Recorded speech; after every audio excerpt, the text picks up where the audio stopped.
गोष्ट अशी आहे की या संदर्भात ईडी चौकशी करत आहे आणि ईडीच्या चौकशीमधून जे बाहेर आलं आहे ते खूपच धक्कादायक आहे. एकतर अशा प्रसंगामध्ये पैसे कमावणं चुकीचं 100% असतं, त्याचा निषेध झालाच पाहिजे. परंतु दुसरी जी बाब ज्याचा अनेक लोक विचार करत नाही, आपण फक्त विचार करतो की 2,000 रुपयाची बॅग म्हणजे 2,000 त्याची किंमतच नाही, त्यावेळेला त्याची 2,000 झालेली होती, ती 7,000 रुपये म्हणजे 6,800 रुपयाला घेतली गेली आणि कोट्यवधी रुपयाचा घोटाळा झाला. अशा प्रत्येक गोष्टीत झालेला आहे. पण सर्वात महत्त्वाचं असतं ते म्हणजे लोकांचं जीवन वाचवणं आणि याच्यामध्ये 65% बोगस स्टाफ म्हणजे क्वालिफाईड डॉक्टर्स हे चुकीचे दाखवले गेले आणि हे सगळं लाईफलाईन ही जी कंपनी आहे किंवा त्याचं जे काय नाव आहे त्यांनी हे सगळं केलं. याच्याच संदर्भात पुणेमध्ये एक एन्क्वायरी कमिटी बनवण्यात आले होते आणि अतिशय धक्कादायक असे निष्कर्ष आहेत की लोकांना जर त्या ठिकाणी उपचार न होता लोक जर तडफडून मरत असतील तर आपण राज्य सरकार म्हणून काय करतो आणि मग आपण आपली यंत्रणा महाराष्ट्राची एवढी सक्षम आहे की त्यांनी हे सगळं केल्यानंतर जर सेम कंपनीला मुंबईचं कॉन्ट्रॅक्ट मिळतं आणि त्याच्यामध्ये 65% स्टाफ म्हणजे जे क्वालिफाईड डॉक्टर्स आहेत हे जर बोगस असतील किंवा जागेवरच नसतील, मग लोकांचं काय झालेलं आहे याचा विचार निश्चितपणे केला गेला पाहिजे आणि अशा प्रवृत्तीला कधीही थारा दिला जाता कामा नये महाराष्ट्रासारख्या प्रगत राज्यामध्ये, असं मला वाटतं. आणि म्हणून एखादा आरोप आला की आम्ही केलं तर काय आणीसुद्धा आहेत, अमुक आहेत, तमुक आहेत, हे जी स्टेटमेंट देणारी लोकं आहेत आणि अशा तऱ्हेचे जे प्रवक्ते आहेत त्यांच्याशी निकटच्या लोकांचे संबंध ह्याच्याशी आढळून आलेले आहेत. जे आज युवा नेतृत्व म्हणून सगळ्यांची बदनामी करत महाराष्ट्रामध्ये फिरत आहेत त्यांच्या संबंधित लोकांच्या संदर्भात हे आढळून आलेलं आहे. शेवटी कुठेतरी राजकारणात आल्यानंतर काही लोकांची मोठ्या मोठ्या मनीषा असतात, पण त्या कुठल्या कशापासून ते त्यांनी करावं याच्या मर्यादांचं उल्लंघन या ठिकाणी झालेलं आहे. याला मराठीमध्ये प्रेताच्या टाळूवरचं लोणी खाणं असं एक म्हण आहे. म्हण जरी वाईट असली तरी लक्षात घेतलं पाहिजे की जो मनुष्य जीवनासाठी झुंज देतो आहे त्याच्यामागे उभं राहायलाच लागतं आणि अशा वेळेला बोगस डॉक्टर्सची नावं दाखवून आणि अनक्वालिफाईड लोकांना, माझ्याकडे काही लोकांनी या संदर्भातल्या क्लिपसुद्धा मला दाखवलेल्या होत्या. अर्थात हा विषय आहे, हा एका चौकशी समितीच्या संदर्भातला असल्यामुळे मी त्याच्यामध्ये लक्ष घातलेलं नव्हतं, पण मी त्यांच्याशी अवश्य चर्चा करेन आणि हे सगळं महाराष्ट्राच्या समोर आलं पाहिजे की इथं राजकारण होऊ शकत नाही, इथं पैसे कमावण्याची बाब होऊ शकत नाही. तुम्हाला काहीतरी कमवायचं आहे म्हणून एखादी कंपनी फ्लोट करता ज्याला कुठलाही अनुभव नाही या क्षेत्रातला आणि हे सर्व तत्कालीन सत्ताधाऱ्यांच्या जवळचे असावं. याचा आम्ही स्वतः त्यांच्याबरोबर होतो, आम्ही त्या पक्षामध्ये होतो. आम्हालासुद्धा वाटतं की कुठलंही आज जर बाळासाहेब असते तर त्यांनी कडकात कडक ॲक्शन अशा लोकांच्या विरोधात घेतली असती. 1 मिनिटसुद्धा ते पक्षामध्ये राहणार नाहीत याची काळजी घेतली असती आणि म्हणून ईडीने काय चौकशी केली याच्यामध्ये पुढचे निष्कर्ष निघतील.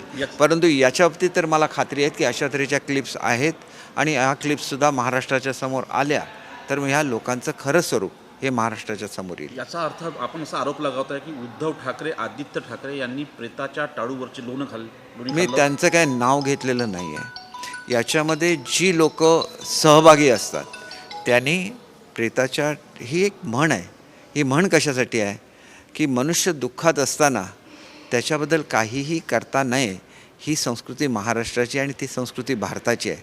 आणि एखादी कंपनी जर अशा रीतीने बोगस डॉक्टर्स दाखवून, पैसे जर खाल्ले असतीलच त्याच्यावर ॲक्शन होईल, परंतु बोगस डॉक्टर्स दाखवून लोकांच्या जीवनाशी खेळत होते तर त्यांच्यावरच त्यावेळेलाच ॲक्शन का नाही झालं, हा मुळात प्रश्न आहे.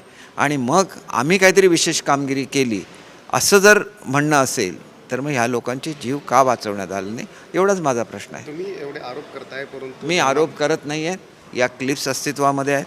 क्लिप्समध्ये स्पष्ट म्हटलेलं आहे की इथं क्वालिफाईड डॉक्टर नाही आहे आणि अत्यंत रिस्पॉन्सिबल अशा माणसाने मला ह्या क्लिप्स दाखवलेल्या आहेत. मी पुन्हा त्यांच्याशी संपर्क साधेन आणि मग जर त्यांच्याकडून उपलब्ध होत असेल, शेवटी ह्याला थोडंसं करेजचा लागतं अशा तऱ्हेच्या क्लिप्स देण्यामागे, आणि तसं जर असेल आणि खोट्या असतील तर निश्चितपणे मी त्या खोट्या आहेत म्हणून सांगेन.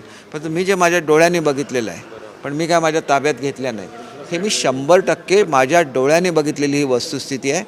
ती वस्तुस्थिती पुण्यातली आहे आणि सेम कंपनी आहे ज्याच्यावर आता हे आरोप करण्यात आलेले आहेत. पण 2.5 वर्षाच्या कालावधीमध्ये उद्धव ठाकरे दावा करतायत, संजय राऊत दावा करतायत की WHO दखल घेतली त्यांच्या कामाची. हो, दखल घ्यायला हे बघा असं आहे Best की CM आमच्याकडे बेस्ट ऑफ द ॲडमिनिस्ट्रेशन आहे. IAS मध्ये एखादा अधिकारी पहिला आला की त्याचा फर्स्ट चॉईस महाराष्ट्र असतो, महाराष्ट्र कॅडर असतं. आमच्याकडे बेस्ट ऑफ द ऑफिसर्स आहेत. शेवटी काळजी कोण घेत असते? आमची यंत्रणा घेत असते. परंतु ही यंत्रणा घेत असताना आपली लोकं कुठेतरी चुकीची करत असतील तर वेळेवर त्यांना थांबवणं हा सुद्धा एक त्याच्यातला भाग असतो. पैशापरी पैसा गेला माझं काय म्हणणं नाही. पैसा आहे, राज्य मोठं आहे, तुमच्यासारखे लोक, काही लोक, त्यांच्याशी संबंधित लोक काही खात असतील, परंतु तो केवळ एक भ्रष्टाचारापुरता मुद्दा झाला. परंतु लोकांच्या आयुष्याचं काय? आयुष्य पुन्हा येत नसतं कोणाचे. आणि ते ज्यावेळेला गव्हर्नमेंटमध्ये येतात त्याला त्यांची खात्री असेल ते की आमची काळजी घेतली जाईल. आणि म्हणून तुम्ही जी एजन्सी त्या ठिकाणी नेमली त्याच्याकडून खरंच असं घडलं आहे का? आणि घडलं असेल तर तुम्हाला त्याचं वाईट तरी निश्चितपणे वाटलं पाहिजे. कारण ज्याला तुम्ही म्हणता की मी महाराष्ट्राची काळजी घेतली आणि ती काळजी घेताना तुम्ही फक्त आदेश देत होता. एकनाथ शिंदेसारखे लोक प्रत्यक्ष, शिंदेसाहेबांसारखे लोक प्रत्यक्ष त्या ठिकाणी काम करत होते. त्यांना 2-2 वेळा करोना झालेला आहे. डायरेक्ट करोनाच्या वॉर्डमध्ये ते जात होते, डॉक्टर्स घेऊन जात होते, रेमडेसिवीरच्या इंजेक्शन्स वाटत होते सगळ्यांना. मग त्याला तुम्हीच कुठेच रस्त्यावर नव्हता, तुमच्या फॅमिलीपैकी कोणी नव्हतं. मग असे शिवसैनिक बाळासाहेबांनी निर्माण केले की जे जीवाची पर्वा न करता लोकांसाठी धावून जातात. त्या शिवसैनिकांचा आम्हाला अभिमान आहे. म्हणून कोणाला आरोप करण्याचा बिलकुल उद्देश नाही. त्यांनीसुद्धा चौकशी करावी आणि खरोखर लाईफलाईन आणि त्याच्या संबंधातली लोकं ही त्याच्यामध्ये इन्व्हॉल्व असतील तर पहिल्यांदा त्यांच्याशी संबंधित असलेली जी लोकं आज तुमच्या पक्षाचे चेहरे म्हणून वावरत आहेत त्यांच्यावर अगोदर ॲक्शन घ्या, त्यांना अगोदर दूर करा. त्यावेळेला लोकांची खात्री पटेल की तुम्ही खरोखर जनतेबरोबर आहात. नाहीतर राजकारण काय चालतच राहणार. बाळासाहेबांना 20% राजकारण पाहिजे होते, तुम्ही 100% राजकारण ऑल करता. पार्टी मीटिंग होत आहे सर आज. ऑल पार्टी मीटिंगचा ह्याचाच एक भाग आहे. कालपर्यंत जर तुम्हाला 5 वर्ष मुख्यमंत्री केलं असतं तर तुम्ही मोदी साहेबांच्याबरोबर असला असता. 5 वर्ष मुख्यमंत्री नाही म्हणजे ही काय तडजोड आहे का? ही सत्तेसाठी चाललेली लाचारी आहे का? आणि मग आम्ही लोकशाही, बघा लोकशाही महत्त्वाची आहेच, परंतु त्याच्याचबरोबर राष्ट्रसुद्धा अतिशय महत्त्वाचं आहे. आणि म्हणून राष्ट्र जेव्हा बलवान होतं आहे त्यावेळेला सर्व लोकांनी एकत्र राहिलेलं आहे. प्रत्येकाचं स्वतःच्या राज्यामध्ये होल्ड आहे, स्वतःचं राज्य ते चालवत आहेत. राज्य ज्याला मजबूत होईल त्याला देश मजबूत होईल. परंतु आतापर्यंत देश मजबूत का होत नव्हता? आतापर्यंत एवढे एअरपोर्ट्स का होत नव्हते? आतापर्यंत एवढे मेडिकल कॉलेजेस का होत नव्हती? या सगळ्याचं उत्तरसुद्धा आपण लोकांना दे आहोतच ना. आतापर्यंत भारत देश संपूर्ण रस्त्याने का जोडला जात नव्हता? आणि हे सगळं जर मोदी साहेब करत असतील, आंतरराष्ट्रीय भारताची प्रतिमा एक बलशाली देश म्हणून आजपर्यंत का होत नव्हती? आणि ते जर मोदी साहेब करत असतील तर एक भारतीय म्हणून तुमचं काहीच कर्तव्य नाही. तुमची फक्त राजकीय दुकानं चालली पाहिजेत, एवढंच आहे का? राजकारण चालणार. मणिपूर जळतंय, मला कल्पना आहे. अतिशय सेन्सिटिव्ह असा हा इश्यू आहे. मी सर्व पक्षांची बैठकसुद्धा आज दिल्लीमध्ये होते आहे. शेवटी सगळ्या राष्ट्रांनी सगळ्यांनी एकत्र राहिलं पाहिजे आणि मणिपूरच्या जखमेवर त्या ठिकाणी फुंकर घातली पाहिजे. ही आज खरी गरज आहे असं मला वाटतं. आणि त्याच्यामुळे रिझर्वेशनच्या वेळेला जी आंदोलनं होतात त्या आंदोलनाला कशा रीतीने राज्यांनी तोंड दिलेली आहेत त्यांचा अनुभव लक्षात घेता जर काही तो फॉर्म्युला मणिपूरमध्ये वापरण्यात आला आणि त्यांनी काय फरक पडू शकत असेल, कारण मणिपूर हे एक आपल्या सीमेवरचं राज्य आहे आणि त्याच्यामुळे निश्चितपणे आपले जे शत्रू आहेत ते त्यांना रसद पुरवण्याचे प्रयत्न करणारच. शिवसेनेची भूमिका काय याच्यावर? ही बैठक खूप महत्त्वाची आहे. परंतु या बैठकीला उद्धव ठाकरे जाणार नाही आहेत, अमित शहानी जे बोलवले मणिपूर संदर्भामध्ये, शरद पवार जाणार नाही आहेत, तर विरोधी पक्षांचं, प्रादेशिक पक्षांचं या बैठकीवर बायकॉट करायचं काय? कारण आरोप तर गेले होते की मणिपूरच्या. हे बघा नेमकं काय हे तुम्ही त्यांना विचारलं पाहिजे. शेवटी देश महत्त्वाचा नाही आहे का की तुमचं राजकारण महत्त्वाचं आहे? हे विचारलं गेलं पाहिजे. पवारसाहेबांसारखा ज्येष्ठ नेता की ज्याच्या मार्गदर्शनाची खूप आवश्यकता अशा प्रसंगामध्ये असते आणि त्यावेळेला केवळ राजकारण म्हणून किंवा अमित शहाजींनी ते मीटिंग बोलवली आहे म्हणून त्याच्याकडे पाठ फिरवणं हे देशाच्या हिताचं नाही. आज जे काय देशामध्ये चाललेलं आहे हे देशाच्या हिताचं नाही. राजकारणाच्या पलीकडे देश आहे आणि देश ज्याला मजबूत होतो आहे देश ज्याला अडचणीमध्ये येतो त्याला सर्वांनी एकत्र राहिलं पाहिजे. ही भारताची संस्कृती आहे आणि त्या संस्कृतीचं जतन भारतामध्ये झालंच पाहिजे असं मानणारा मी एक सर्वसामान्य नागरिक आहे. राज्यामध्ये जे तुमचे घटक दल आहेत ते नाराज आहेत आणि ते नाराज असल्यामुळे आता भाजपने पुन्हा बैठक बोलवलेली आहे. काय नक्की युतीमध्ये घडते? नाही, एक गोष्ट अशी आहे की युती मजबूत आहे. तुम्ही म्हणत असाल की काही घटक पक्ष म्हणजे आम्हाला ज्यांनी सपोर्ट केलेला आहे ते निश्चितपणे मंत्रिमंडळामध्ये येणार आहेत. मोठे पक्ष असले की त्यांच्यामध्ये निश्चितपणे कोणाला घ्यावं कोणाला घेऊ नये हा एक भाग असतो आणि अनेक संकटाला ज्याला आपण सामोरं जात असतो त्याला ते संकट सामोरं ठेवून त्याला अगोदर आपण तोंड देण्याचा प्रयत्न करतो. आजसुद्धा दुष्काळाचं संकट हे महाराष्ट्रावर घोंगावतं आहे. सुदैवाने आजपासून पाऊस सुरू झाल्याच्या बातम्या येत आहेत आणि महाराष्ट्राला कुठेतरी रिलीफ मिळेल.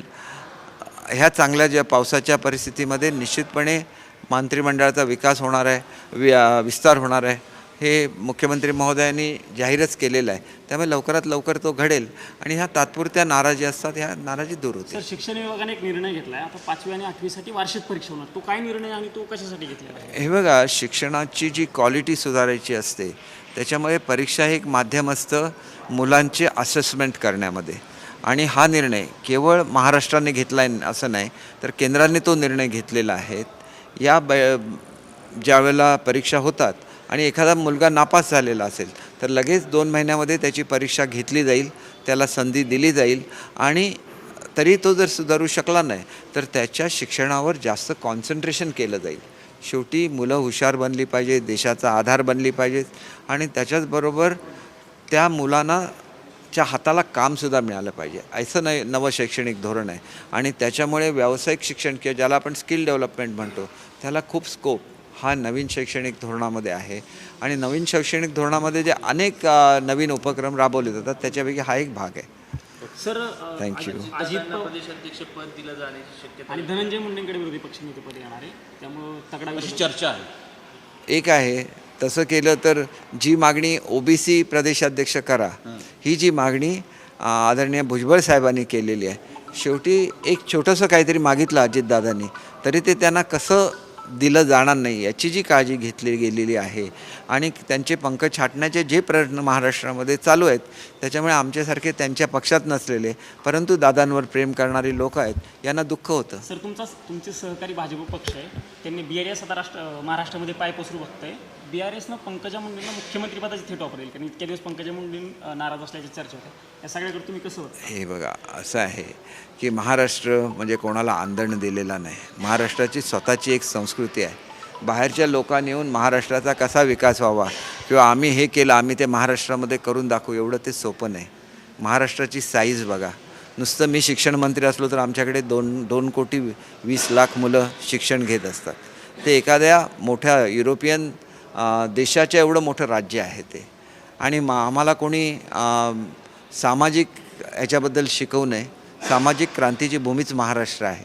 त्याच्यामुळे बाहेरचा कोणतरी मुख्यमंत्री येणार आणि आमच्याकडे काहीतरी करणार आम्ही त्यांना सदिच्छा देतो. कोणालाही कुठेही भारतामध्ये जाऊन राजकारण करण्याचा अधिकार आहे परंतु त्यांनी ज्या प्रकारे सांगितलेलं आहे की शेतकऱ्यांचं कल्याण म्हणजे आम्ही महाराष्ट्रामध्ये शेतकऱ्यांचं कल्याण करत नाही का, आम्ही सामाजिक जी क्रांती झाली हीच मुळात महाराष्ट्रामध्ये घडली. ज्या शाहू महाराजांच्या पुतळ्याच्या समोर मी उभा आहे त्यांनी ही क्रांती घडवलेली आहे. बाहेरच्या लोकांनी आम्हाला काय सांगावं. पंकजा मुंडे साहेबांचं मॅडमचं एक भाजपबरोबर अतूट नातं राहिलेलं आहे आणि महाराष्ट्रामध्ये भाजप घडवण्यामध्ये गोपीनाथ मुंडेजींचा मोठा वाटा राहिलेला आहे. त्या आज राष्ट्रीय स्तरावरच्या नेत्या आहेत. त्यांचा योग्य तो मान भाजपमध्ये ठेवला गेला पाहिजे. मी त्यांच्याबरोबर त्यांच्या खात्याचा राज्यमंत्री म्हणून काम केलेलं आहे. अत्यंत सक्षम अशा आमच्या पंकजाताई आहेत. त्यांचा भाजपमध्ये योग्य मान ठेवला जाईल याची मला खात्री आहे आणि त्याच्यामुळे ही कपातली वादळं असतात किंवा घरामधले छोट्या मोठ्या कुरबुरी असतात या घरातच मिटतील याची मला खात्री आहे. थँक्यू. देश विदेशातील प्रत्येक घडामोडींचे लाईव्ह अपडेट मिळवण्यासाठी आता साम टीव्हीच्या सर्व सोशल मीडिया प्लॅटफॉर्मला लाईक, फॉलो आणि सबस्क्राईब करा. तसंच सर्व नोटिफिकेशनसाठी बेल आयकॉन प्रेस करायला विसरू नका.